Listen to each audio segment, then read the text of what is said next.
Good morning, everyone. My name is Mariana Soto Manning. I'm a professor here in early childhood education and the program coordinator. And along with Lucy Calkins and Lynn Kagan, one of the co-coordinators of today's event. I'm also, along with Professor Haney Yoon, a co-director of the new TC Pre-K project. It is my great pleasure to welcome you to our Pre-K Day, where we'll have the opportunity to seize a very important moment. The moment in which Pre-K has become universal in New York City, but also the moment in which Pre-K is being expanded in public and private centers and schools, not only in New York, but throughout the country and in far-flung corners of the world. This is a very exciting time. But we are here today because we know that we need to rise to the challenge. Having pre-K available is important, but we also need to have quality pre-K. Pre-K is a sound investment resulting in academic, social, and emotional advantages, but it's also, in doing that, we need to think about quality programs. That means recognizing that very young children are not little adults, recognizing that teaching young children in pre-K is very different from elementary teaching, that purposeful play, that choice, that inquiry are at the center of teaching and learning. Today, you will have the opportunity to learn from experts in early childhood education about early learning standards, curriculum, assessment, about working with families, about teaching young English language learners and fostering inclusive classrooms. You'll learn about the importance, really the imperative of play, and how to take it seriously in the pre-K classroom, and many, many other topics. We have a truly exciting and inspiring day planned for you. In this opening session, we'll have three distinguished speakers. The first speaker is Susan Fuhrman, the president of Teachers College, Columbia University. She's the founding director and chair of the management committee of the Consortium for Policy, Research, and Education, and has served among many other prestigious positions, the president of the National Academy of Education.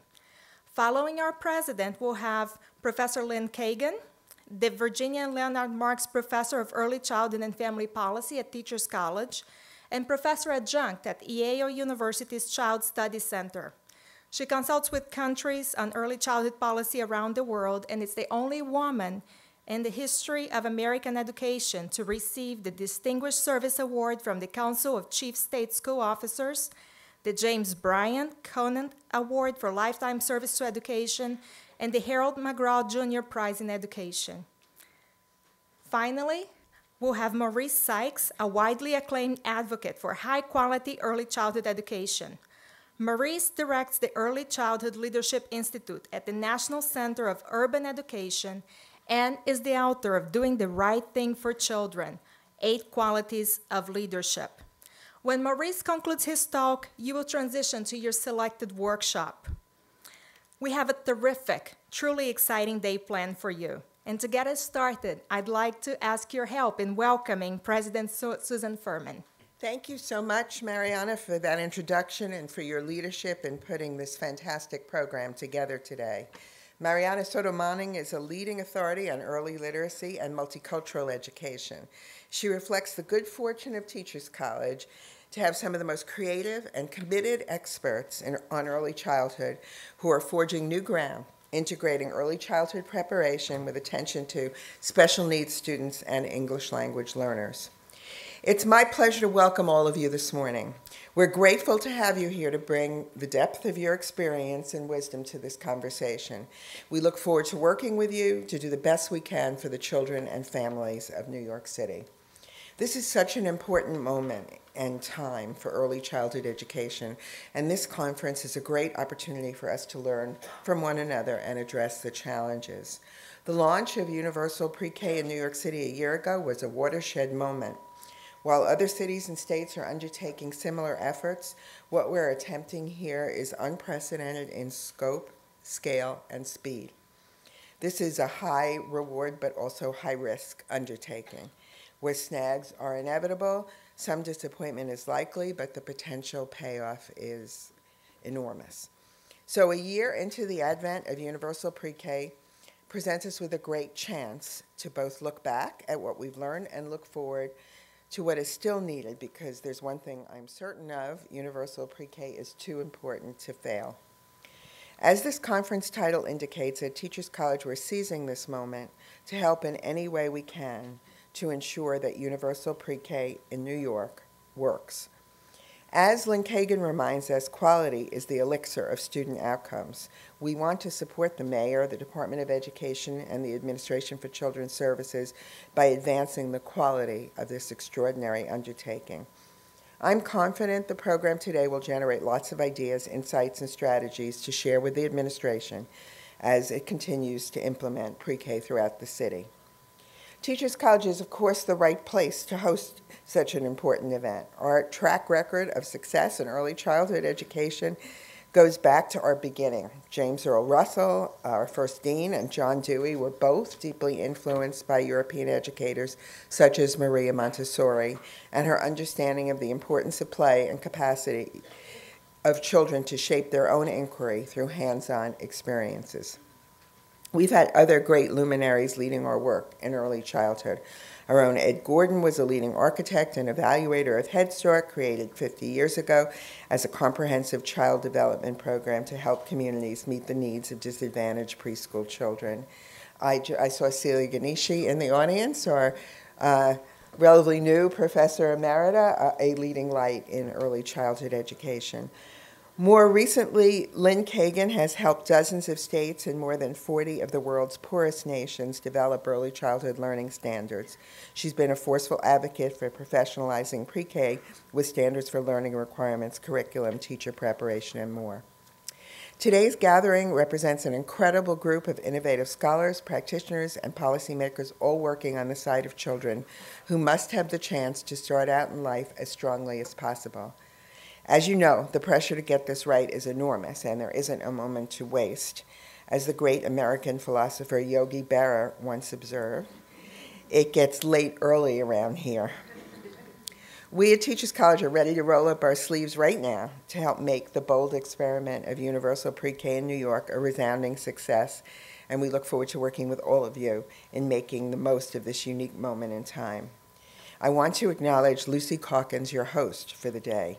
She's the founding director of TC's Reading and Writing Project and one of the world's foremost authorities on literacy, and as always, she's done a great job in planning this amazing program. The amazing program starts with two fantastic keynotes, and to start, it is my pleasure to introduce the first keynote, Lynn Kagan, co-director of the National Center for Children and Families and a giant in the world of early childhood education. Thank you.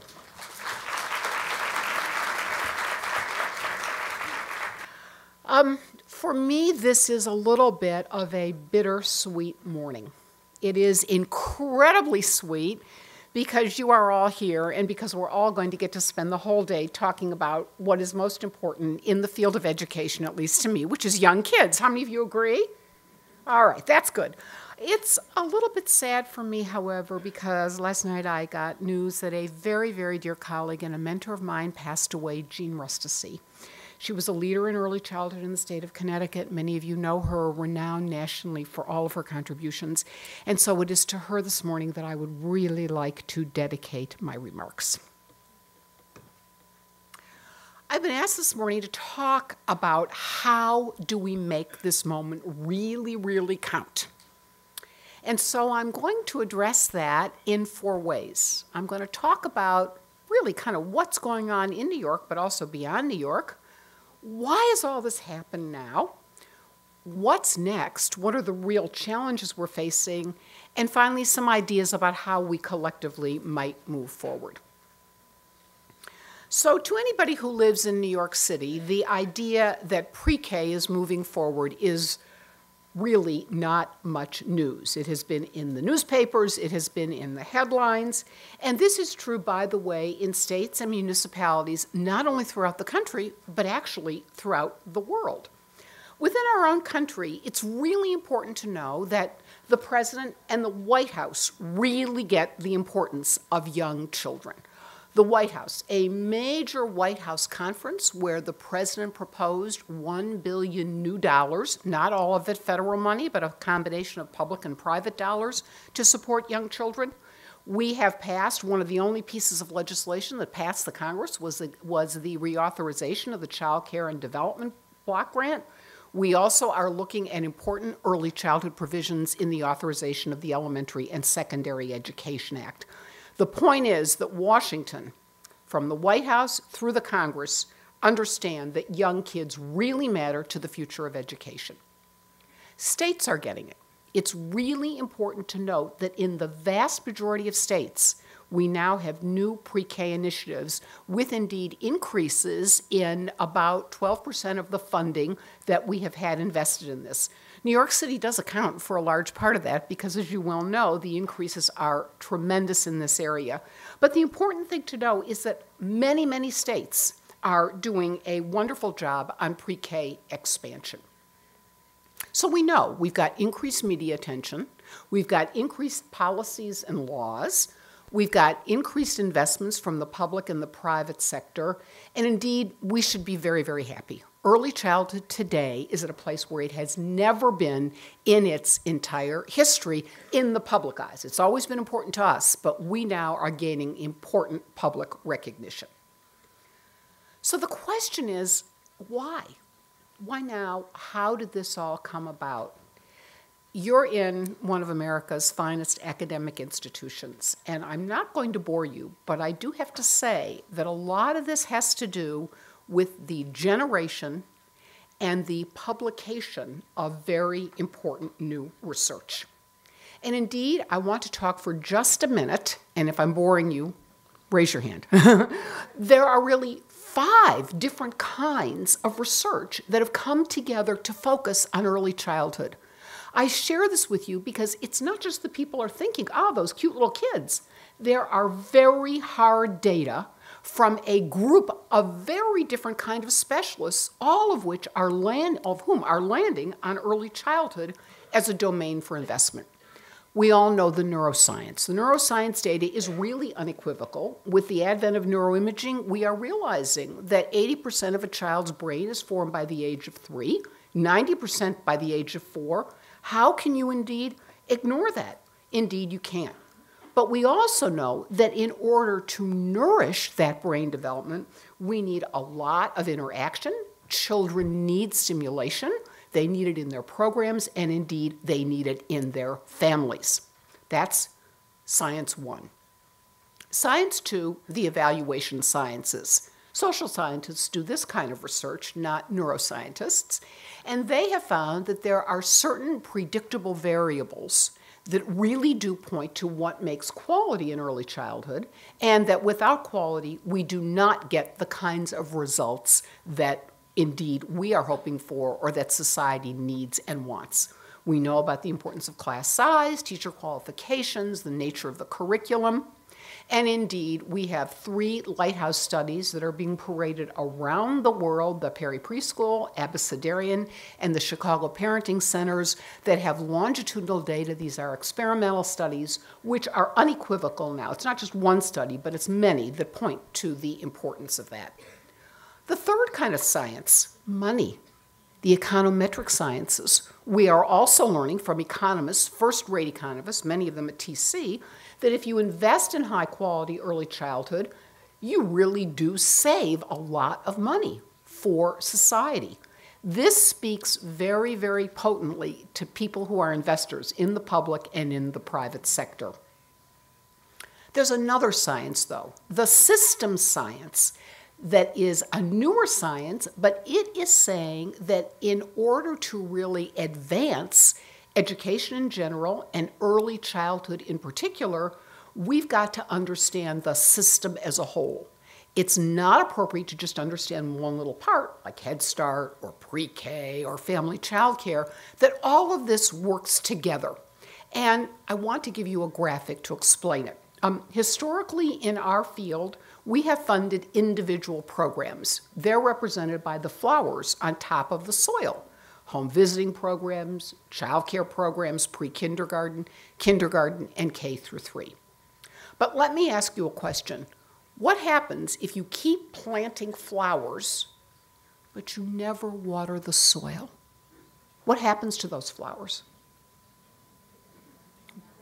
I need to hear you a little louder. Of course, they die. Systems thinking suggests that for way too long, policymakers have been funding individual programs and not paying attention to what is in the soil or what we call the infrastructure. We're representing the infrastructure as these gears. It's kind of a bad metaphor, but you'll remember it, I think most people do. But these gears really are quality programs. They talk about things like regulation and standards, how we finance these programs, how we govern them, how we engage families and communities, and how we link to schools and to local health settings. If indeed we are not providing for this and we are not funding this element of the infrastructure, those programs will begin to die. And indeed, when I talk with you about some of the challenges, you will see that the issue of quality preschool is a very, very big one in our country. The fourth science, implementation science. We are learning a great deal about what it takes to implement high-quality programs. For a long time, many people have criticized the fact that we make policy in Washington or in country capitals or in state capitals, but what happens on the ground is very, very different. Implementation science is teaching us a whole lot about what we need to do to indeed promote high-quality early childhood education. So I say that we as a field are on very firm ground, not because of one study, not because of one field, but because we've got 5 different kinds of sciences colliding together to say that early childhood matters. So if that's the case, where are we and what do we do next? I would like to suggest to you that there are 3 issues that we do need to be focusing on as a field. The first is quality, and it has received a lot of attention. The second 2, equality and equity and sustainability, are very important as well, but are not attended to. And unless we have a system, we will not be able to address all 3. Let's look at the quality challenge. The National Institution for Early Education Research puts out every year a fact book, and it tries to assess the quality of programs for young children. And indeed, there are 10 benchmarks that speak to quality. It is very interesting. Only 4 states in our entire country address all 10 of the benchmarks. New York does fairly well. We in the state have addressed 7. Nonetheless, it remains the very sad reality that 41% of children nationwide, actually over 500,000 children, are served in programs that meet fewer of these quality benchmarks. America has a quality problem. I'm not saying your classrooms do, you probably wouldn't be here, but overall, we've got a very big quality problem. We all know that the most important thing that influences quality is the training and the experience of the teacher. Take a look at these facts, if you will. The blue, or the purple, yeah, it came out kind of purple. The purple represents the percentage of teachers who actually have BAs. And indeed, if you take a look across the board at center programs, you will see that we do a better job, but it's still not parallel to K-12 education, where 100% of the teachers must have BAs.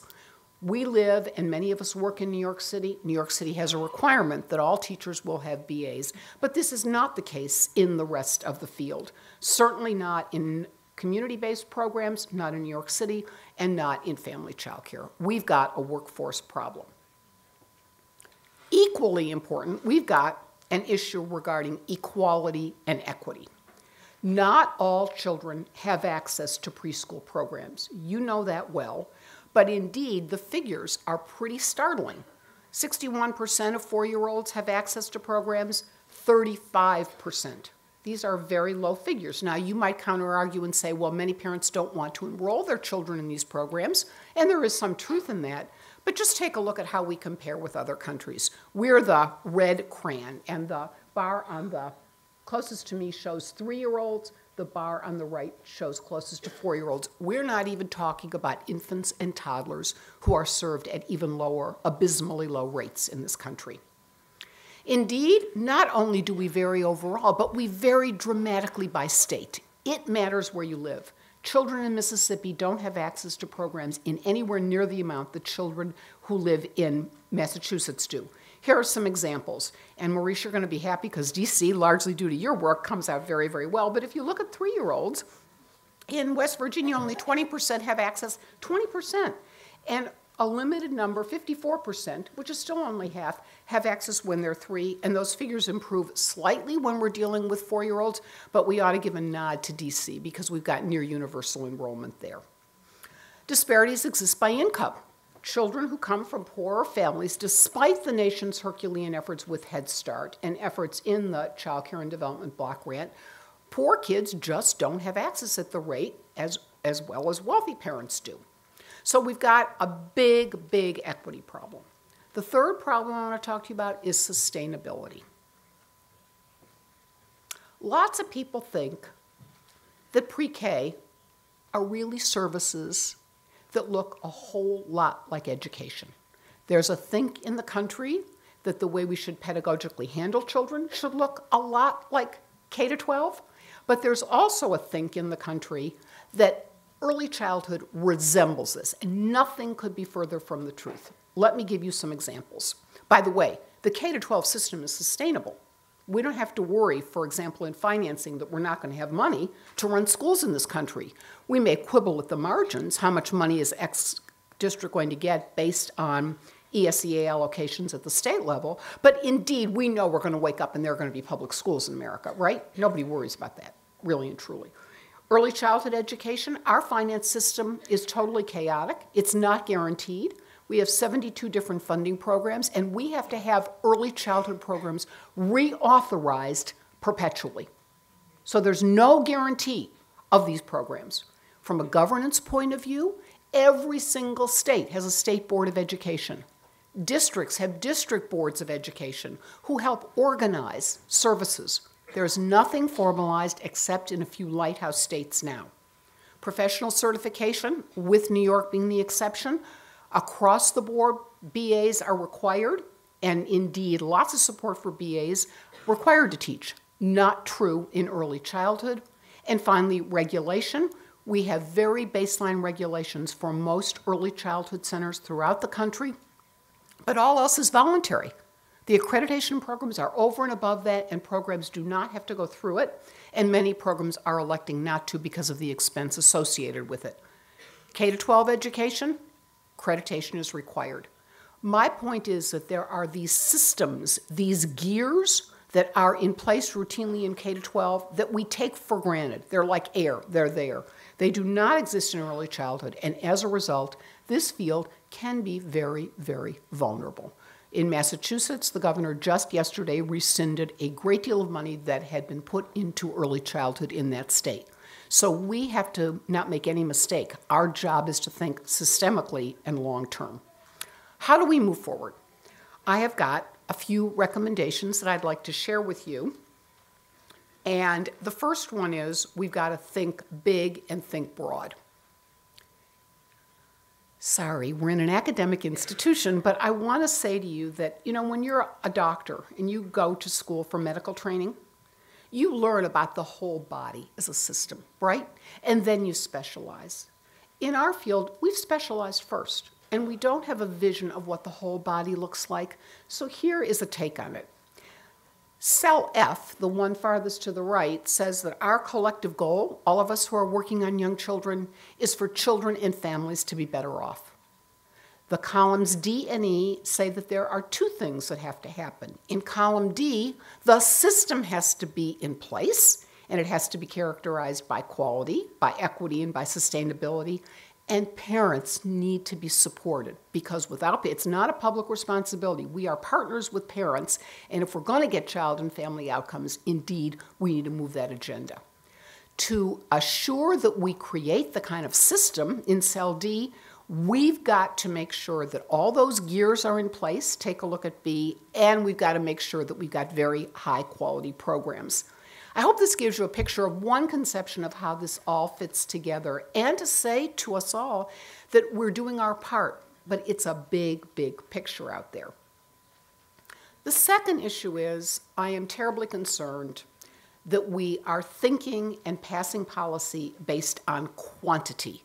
Get more programs up. There's far too little concern about quality.